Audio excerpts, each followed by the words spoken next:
profits of major oil and gas companies must be seized and redistributed to the working class to help pay for the rising cost of food and energy. That's not me saying that, although I agree. That's the message coming from the very top of the United Nations. The body's General Secretary, Antonio Guterres. Here he was during an address on Tuesday before the UN General Assembly. The fossil fuel industry is feasting on hundreds of billions of dollars in subsidies and windfall profits, while households' budgets shrink and our planet burns. Excellencies, let's tell it like it is.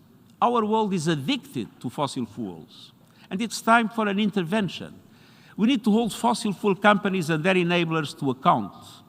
And that includes the banks, private equity, asset managers, and other financial institutions that continue to invest and underwrite carbon pollution. It includes the massive public relations machine raking in billions to shield the fossil fuel industry from scrutiny. Just as they did for the tobacco industry decades before, lobbyists and spin doctors have spewed harmful misinformation. Fossil fuel interests need to spend less time averting a PR disaster and more time averting a planetary one. Of course, fossil fuels cannot be shut down overnight. A just transition means leaving no person or country behind. But it's high time to put fossil fuel producers, investors, and enablers on notice.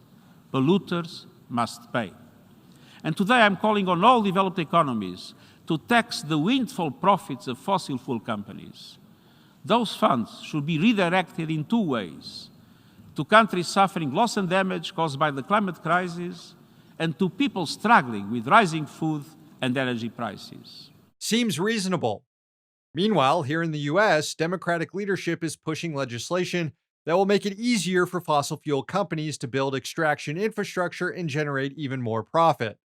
And the Democrats are supposed to be the party that actually believes in climate change, as opposed to the other party that thinks it's a hoax.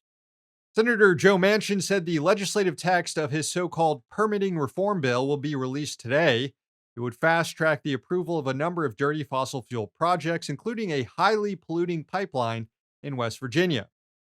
The bill is likely to be included in a government spending resolution that needs to be passed before the end of the month to avoid a government shutdown, although progressive lawmakers are threatening to vote against it if it includes Manchin's bill, as they should.